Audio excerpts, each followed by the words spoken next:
Hi, I'm attorney John Khosravi with your Immigration Lawyer's Toolbox Tip of the Day. And today I'm talking about the medical requirement Form I-693 when you're adjusting status in the United States and you have to prove that you don't have health issues that could become inadmissibility issues.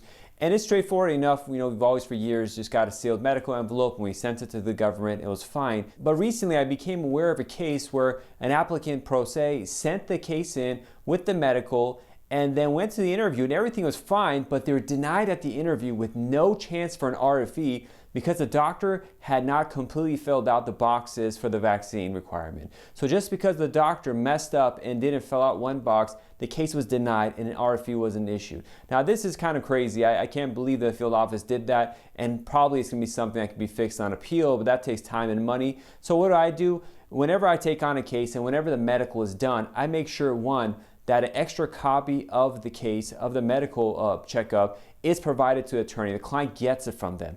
And even when they're scheduling an interview, I make it mandatory that they ask, will an additional copy be made available to the attorney? And then secondly, when they go and pick up the medical results in a sealed envelope, they also get the additional copy for attorney review. And that additional copy has to be all pages of the medical, because I've had doctors only give the signature pages before. And I even had one doctor that wouldn't release it, saying it's their private, a work product or privilege. And I had to spend a lot of time and almost file a complaint with USCIS and to the medical board because the doctor wouldn't release it until they did. And everything was fine with it, but it was very bizarre that they didn't do that. So I have clients check with the doctor beforehand to not hire them if they don't do that. So the next issue that pops up a lot is attorneys tell me, well, I don't even know how to read the I-693. I don't know what to spot on the medical checkup if there is an issue. Well, it's not too complicated, so I want to take this time to go through it. First and foremost, on the first, second pages, there's a lot of biographic information, names, phone numbers, and the like. And the client should review that to make sure they're spelled correctly. But the rest, you're primarily focused on making sure the boxes are marked. So I've had cases,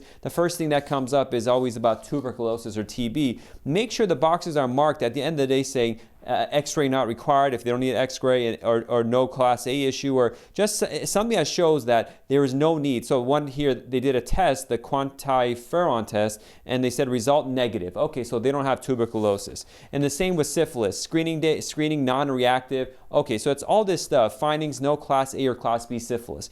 You just look to make sure the information that's related to any disease is negative, and if it's not, try to find a solution to see how you could deal with that. Now, one issue that popped up recently was with a client that had committed self-harm when they're going through a very difficult traumatic situation in their lives. And the doctors asked about this, and the client told the doctor, but the doctor asked, are you currently having issues? And the client said no, and they had a psychologist report that they brought that said no, it was just a very stressful period of life where they did that, they're good now. And the doctor marked the box on the findings for previous physical or mental disorders with associated harmful behavior, and they marked the history of mental disorder associated with harmful behavior unlikely to reoccur. And that's what prevents the admissibility issue. Now there are waivers you could do for medical stuff, and that would probably work here, but why spend the money and the time on that when you don't need to? Just, it's one of those things, ask your clients about that as well, to spot these issues beforehand. And then finally, the main thing that, in addition to other boxes, I mean, there's a part about drug findings and the like that you got to be watchful for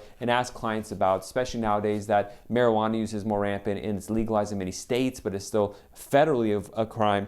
On the vaccine page, this is where majority of the issues happens because there's so many boxes the doctor has to mark that may miss one. So on the vaccines, normally a lot of the vaccines are waived and they don't have to do it. Either it's not age appropriate or just it's not appropriate in some way.